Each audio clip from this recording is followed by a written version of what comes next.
Hi, this is Rabbi Chaim Kaufman. Welcome to our 181st installment of the Torah portion of the week. We are holding by Parshas Balak here in Eretz Yisrael. So you got a week ahead in order to prepare.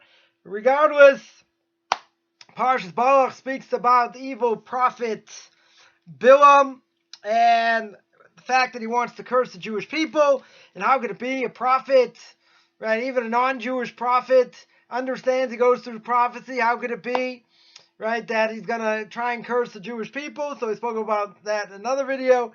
So speak all about Bilam and his offerings, or what he wants to do, etc., curse the Jewish people. And the end of the parsha, where it speaks about Pinchas and how there was a Jew that brought a Midianite woman, chapter 25, verse 5. In verse 6, behold, the man and the children of Israel came, brought a Midianite woman, near to his brothers in the sight of Moshe, sight of the entire community, children of Israel, and they were weeping at the entrance of the tent of meeting. And then Pinchas came and shish kebabbed them, and killed them in my language. But I want to get over here. What does it mean? What does it mean they were weeping? They were crying at the entrance of the tent of meeting. Right? That's gonna be the question. Now it would make sense. It would definitely make sense, the fact that a tremendous desecration of God's name. And because of the desecration of God's name that's done in public, they cried. Right? Moshe Rabbeinu did not remember the halacha. Pinchas remembered the halacha, and he shish kebabbed them. And he killed them. So, what does the Targum Yonason, Rabbi Yonason ben Uziel, of blessed memory, Zecher Tzadik Levracha, explains over here, what were they crying, what were they doing? He says they were saying the Shema. So it says, they were saying, Shema Yisrael, Hashem Elokeinu, Hashem Echad. Right, Hear, O Israel, the Lord our God, the Lord is one. The quintessential prayer of faith in God. Right, taking on the yoke of heaven. Taking on the yoke of mitzvahs, etc. Says Moiv Rebbe, Harav Agon Moshe Torah Shlita, should be well. He says over here like this, he says a tremendous thing, in order to nullify the power of Mazikim. Mazikim could be, we're talking about shadim, demons, or other people cause damage, that the time when they're strong, and the time that seemingly they have a lot of power, our emunah, our faith in God, has to be also very strong. So when these things have power, what do? So Rebbe says, you say the Shema with kavanah, with intention. Now, I'm not talking about Kabbalah here. He's talking about understanding the words, right? First, you're taking on the yoke of heaven. You understand God's in charge. He runs the world. Everything comes from Him. So he says, you say it with kavanah, you say it with proper intention, and you sanctify, you weaken the power of impurity. So therefore, when this is going on, in order to weaken the power of Bilam, they said the Shema. Right? By saying the Shema, it has a power. We're going to see. So, what did Bilam want to do? Bilam, through sorcery, wanted to desecrate the holiness of the Jewish people, bring them down from their high level, from their high spiritual level, until a prince of the tribe, doesn't tell us, just as a man of Yisrael, but it was a prince of a tribe, doing, in my language, doing the jitterbug with a non-Jewish woman, in front of everybody, no embarrassment, right? So he says you got a prince of a tribe that fell in the sin with this woman. And what happened? It was a tremendous sin in the Jewish people. In order to overcome this impurity, they say the Shema. in order to get rid of this part of spiritual impurity. Right? This is a tremendous thing. So when there's a power of impurity in the world, if we say the Shema, that weakens it. But whatever, we'll explain. Right, we're going to get this other part here, and then we'll come back. So he says, Rabbi brings down from the Talmud. Talmud tells us that the rabbis wanted to establish and put this chapter, or part of this chapter in Parshas Balak, into the Shema itself. They wanted to add it to the Shema. Why is that? He said simple. Because they wanted to add to the Shema. They wanted to add to the holiness of the Shema that adds the power to nullify impurity. That how does it work? So he says at the time, the Jewish people in the morning, when they get up and they go to synagogue and they say the Shema, Makadshin Atzmo. They sanctify themselves by saying it. And what does it do? It enters in their entire body this power of the fact that God runs the world. And when they go to sleep, what do they say? They also say the Shema. Right? So therefore, what? That these mazikim, these spiritual forces, whatever, should have power over us, even when we sleep. And how are they created? Created through our sins. Right? So therefore, we say the Shema before we go to sleep to offset that.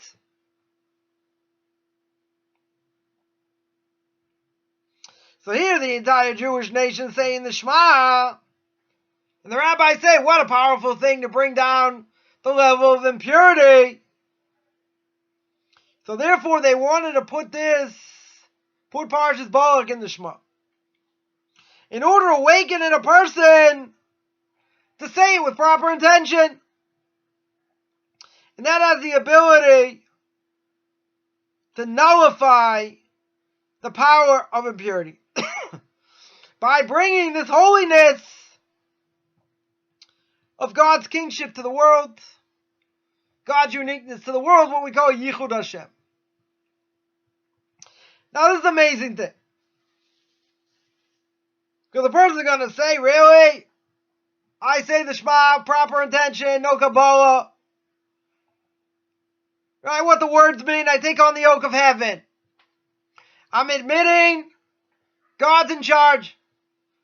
God runs the world.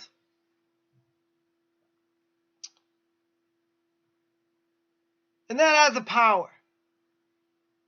Because it's not enough just to say it in my mind. Say it in my heart. There are certain things, if I do that, I might fulfill my obligation. But the Shema, I cannot do that. The Shema itself, I have to say it out loud. Right? I 100%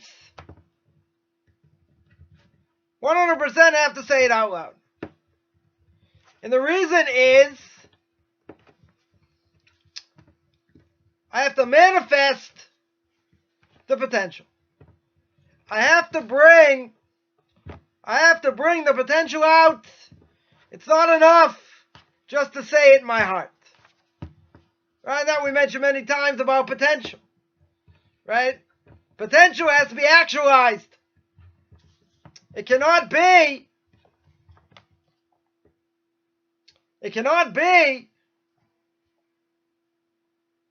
that I should get credit if I didn't do it. I got to do the action.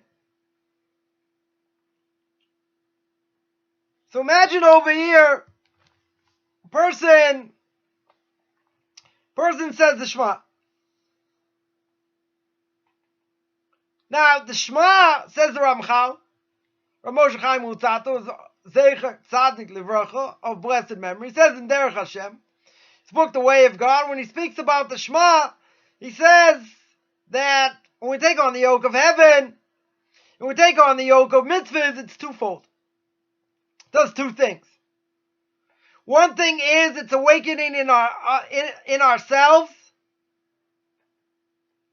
that we realize God is king. That we are saying God 100% is king. He's in charge. Now, when we do that, we have a certain mantra. Right? The mantra is he runs the world. He gives, he takes away, he punishes, he rewards, but he's in charge. He's 100% in charge. So what does that do for me? So my Rebbe said, if someone asked him, having lack of faith during this time, what do I do to strengthen my faith, my belief in God? So my Rebbe answered, say many times during the day, God, you're the one in charge. God, you rule the world. But I already do that when I say the Shema. I says, no, say it separate. Not part of prayer. Not part of fixed prayer. He said you have to say it. Not enough to be that cardiac Jew in your heart to think it. Forget about thinking it. Say it. Because when I say it, it has an unbelievable effect on me. Because you acknowledge God's the one in charge. If I acknowledge God's the one in charge, I'm less likely to sin. Less likely to transgress. Because I understand He runs the world. And if I don't acknowledge it, He doesn't run the world, of course He runs the world. It's a lack in me for not acknowledging it.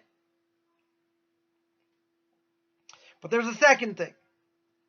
The Ramchal says, who does it affect? Not just Jew.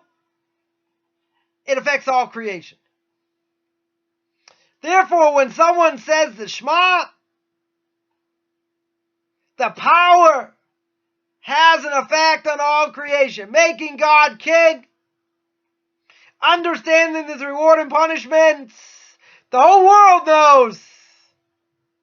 And we're supposed to get that message out. Even if you say we live in a messed up world because we messed it up, doesn't mean the effect's not there. Because there's always good and evil. They're always fighting one against the other. When good is on the upside, evil's down. When evil's on the upside, good is down. But the whole point is, we want to declare God king. We want to take on the yoke of heaven and the yoke of mitzvahs. And when we do that, we do an amazing thing to ourselves, an amazing thing to the world. Imagine how much worse the world could be if our faith wasn't intact. Right? What does my Rebbe here say? He says you say it with intention, it overcomes impurity.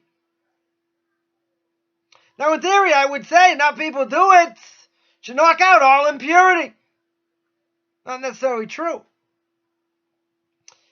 But as we say, a little bit of light pushes away a lot of darkness. So the novelty here is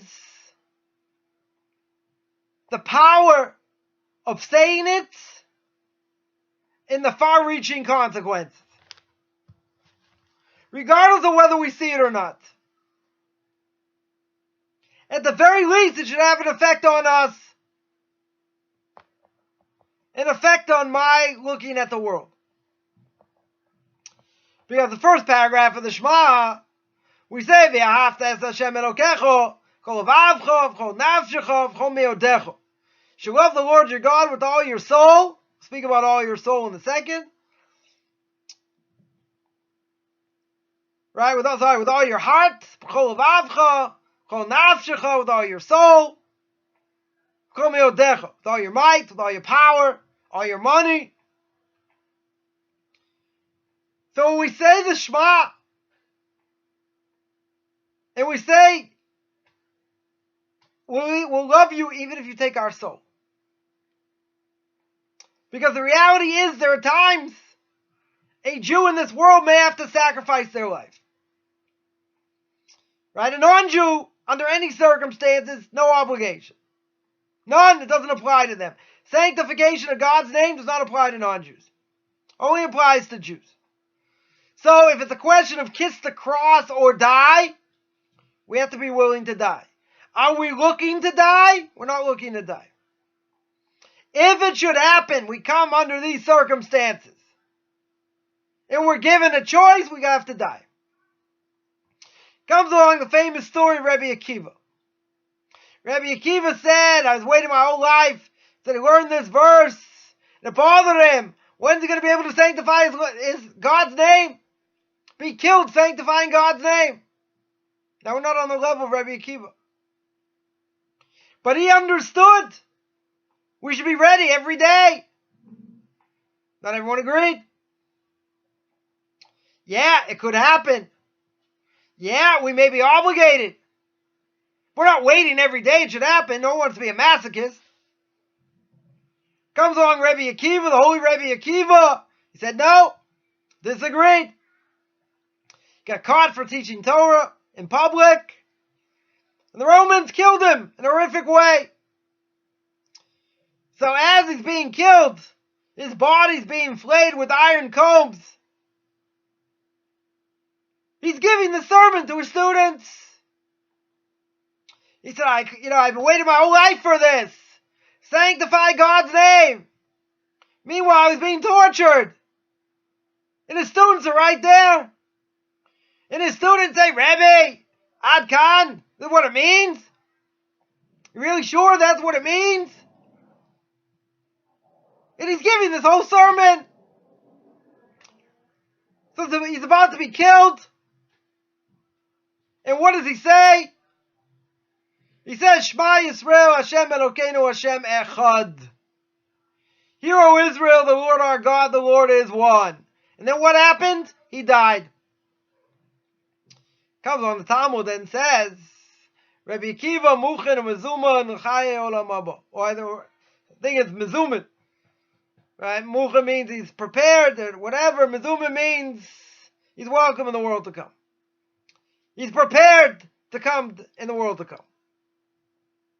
Meaning he had a portion of the world to come, bottom line. Right? He's welcome in the world to come. So we're not holding by the level of Rabbi Akiva. But at the end of the day, we have to understand that as a Jew, this may happen. This may come to fruition. Right? It's happened many, many times throughout history. Bow down or die. Right? That's the beauty of the Christian. Be like us or die. For a Jew, that's idolatry. One of the big three. Idolatry, murder, and morality. Have to give up your life anytime, any place. Now what happens if you didn't? What happened? You decide, you know what, I'm not doing it. I'll kiss the cross. I want to live. Maybe you live as secretly as a Jew, whatever. But you want to live. Negative prohibition. If you had to sacrifice your life and you don't, you transgressed. You didn't do it. But the sanctification of God's name, unbelievably powerful. Can push away a tremendous amount of impurity. Is that what we want? Is that what we desire? No. I'm telling you what the power of it is if it should happen. And there have been many who went to their deaths knowing that they would never commit to idolatry. That they would never do it. Rather give up their life than do that. We just don't understand the power. But this is the obligation of a Jew. Anyone who wants to be a Jew, meaning the real deal, this is what you got to do. You got to be prepared to give up your life.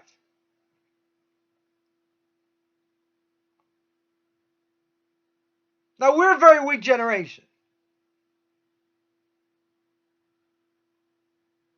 So it could be, in this generation, we're not going to be tested like that. Because we would fail. Vast majority of Jews, 100% would kiss the cross. Because they want to live. Maybe in previous generations, that would be the case. Today, many Jews wouldn't have an issue. Doesn't mean anything to them. What's the big deal? Blah, blah, blah. But at the end of the day, it doesn't matter. Right? At the end of the day, that's our obligation. If that's our obligation, can't skirt your responsibility. There are many who wanted to die sanctifying God's name. They didn't. Like Rav Yosef Karo, blessed memory. He lived sanctifying God's name.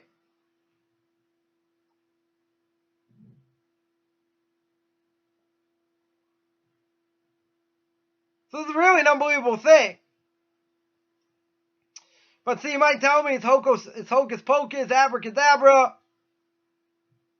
I say a magical formula, world changes. We don't see it. We don't feel it. I mean, it's lacking us. We don't fathom it. Because deep down, yeah, we're going to say it because we have an obligation. But we're in such a weak generation, a lot of it, what we do is done by rote. When we do things by rote, that's akin to spiritual death. What do we say before the Shema? Right, in the morning, the paragraph before, God is machadesh b'chol yom tamid. God renews all of creation, present tense. I would think maybe past tense. No. God has a connection to nature every single day. Very easy to see God's work in the world. Right? Take a look at the human body. Take a look at the apple seed. DNA in an apple seed. Planted, it grows apple trees. Unbelievable. Why? That's nature. That's what it does. Who put it there? Who put it there?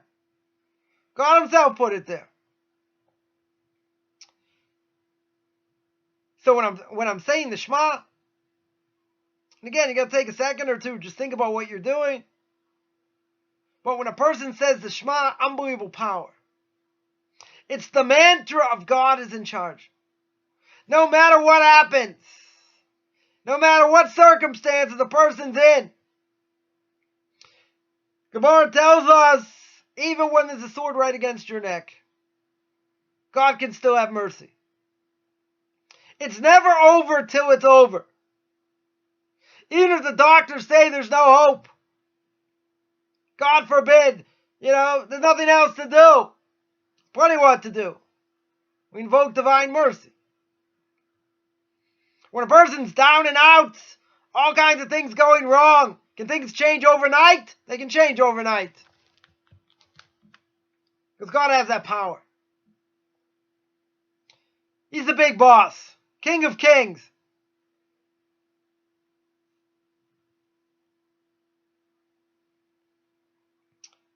So as Marabi said, you say that every day.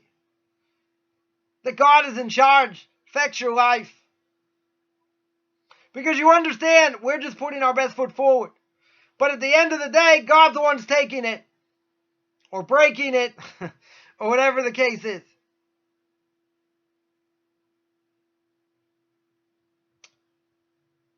Now the real question is, do we really believe this? You can say, come on, you're an Orthodox Jew. Orthodox Jews don't believe this? Of course they believe it. But how many internalize it? How many live it? How many have the best faith in God when their pocketbook is full? Where's the faith when they're thrown to the wolves? When life is difficult? Many people fail the test miserably because their faith is only fake. When everything's going good, we pray a certain way. When we're thrown to the wolves or on our knees, pray differently. Why do we have to be on our knees to realize everything comes from Him? Because it's very simple. We are fakers. Hate to say it, but we don't get the message.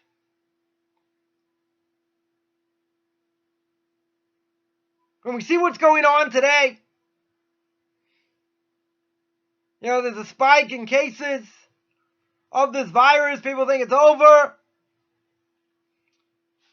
And a lot of people not holding by protocol, not wearing masks. Because they say, well, God's not going to hurt me. I'm good. Well, that means you're stupid. You don't test Him over here. Living in dangerous times. You gotta take the normal precautions. You gotta think of other people. But in the end, I gotta take what I learn and I have to internalize the message. And I have to live it. And I have to live to a high standard. Because if I just go through the motions, a person may not move 1 inch for years. Because they're just in traction. They're trying to walk up a down escalator. Very difficult. You don't get anywhere. You can try it. You don't get anywhere.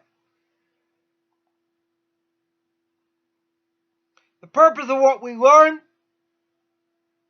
purpose of the Mussar, the ethics, is about change. It is about wanting to change. It's not mental gymnastics. But we have to understand everything depends on us. Because the Rambam in the Laws of Repentance says the world is always on a scale. We're doing the right thing, good.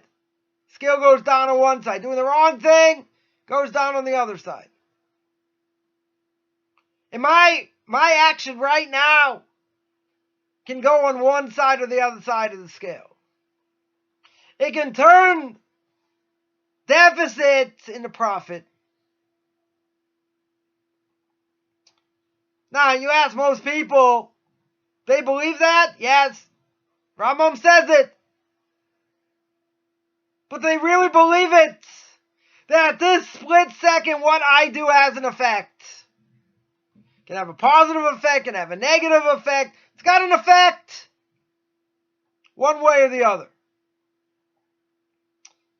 If we understand how important what we do, what we think,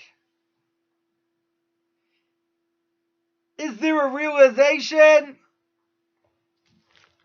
of sin over here? Where's sin coming from? I got the message. Gotta be better. Gotta live it every second of every day. Because if I don't, it goes the other way. Because either we're going up or we're going down. We're not in traction. Right? Someone once said, yeah, I'm happy where I am. That's bad. Why would you be happy where you are? Tremendous amount of room for improvement in everything we do. So you're going to say, come on, cut me some slack, chill. Let me relax a little bit. There is no such thing.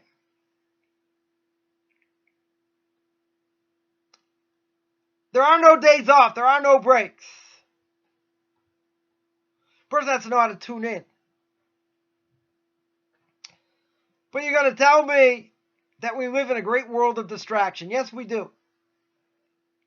And that distraction, a lot of it is fantasy. And fantasy sells in a major way. So who says I have to give into fantasy? It's fun. It's interesting. It's entertaining. All true. But you have to remember one thing. Everything I do, everything we do, either we're going in one way or the other. Right? Either we're growing spiritually or we're not. If we're not, I have to work on that. There is no such thing in Judaism as chilling. It's about striving. It's about work. Every second of every day. The Vilna Gaon, a blessed memory, Rav Elijah Vilna, would take stock of everything he did during the day. And it said of him, one year he couldn't account for 12 minutes of Torah learning. I.e., could have been during those 12 minutes, during the year, a minute here, a minute there, wasn't thinking in Torah. For him, that was a tremendous sin. What about us? That's what it means to take stock of what you do. Before you go to sleep, what did I do? What did I do today? What did I accomplish? What didn't I accomplish? Where did I sin? Where did I go right? If we did anything right. What did I do right? You have to know where we're holding.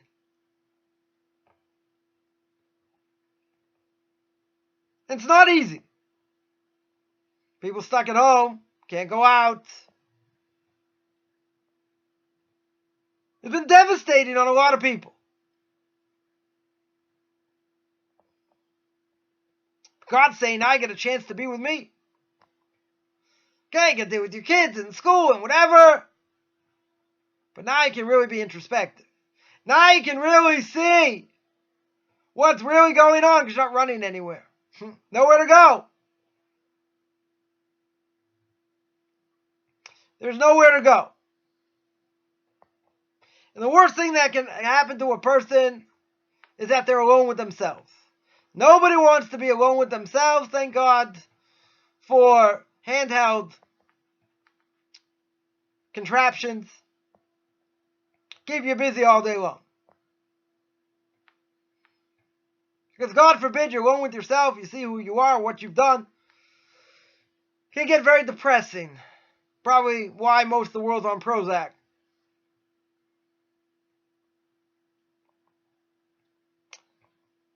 So we have to understand what we're doing.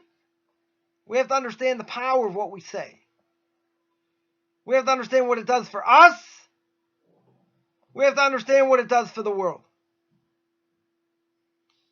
Because this positive thing we do, by saying the Shema, declaring God's oneness, His uniqueness in the world, what does that do? Pushes away a lot of evil, a lot of impurity. And it makes me realize God's the one in charge. Right? That God's running the world. There is nothing other than Him. Can't rely on man. Because He's the King of Kings. So we have to wake up, put our best foot forward, and remember the power of what it means to say the Shema. Not just in the power of Himself, what it can cause for you, but the power it has in the world itself. And the ability to push away a lot of impurity. So I want to remind everyone I do 2 Q&As, usually Tuesday, Thursday, 10 o'clock New York time, 5 o'clock Israel time, every Tuesday night, 9 o'clock New York time. I have a class on duties of the heart, speaking about humility, acquiring humility. I also do Tanakh Talk every Monday, 2 o'clock Eastern time, 9 o'clock Israel time, controversial issues. And Saturday, 2:30 Eastern time, 9:30 Israel time, Pirkei Avos, Ethics of Our Fathers. I also have conversion classes. Anyone interested? send me a text beyond Orthodox conversion Judaism. You can send me an email, rabbichaimkoffman@gmail.com, RABBICHAIMCOFFMAN @gmail.com.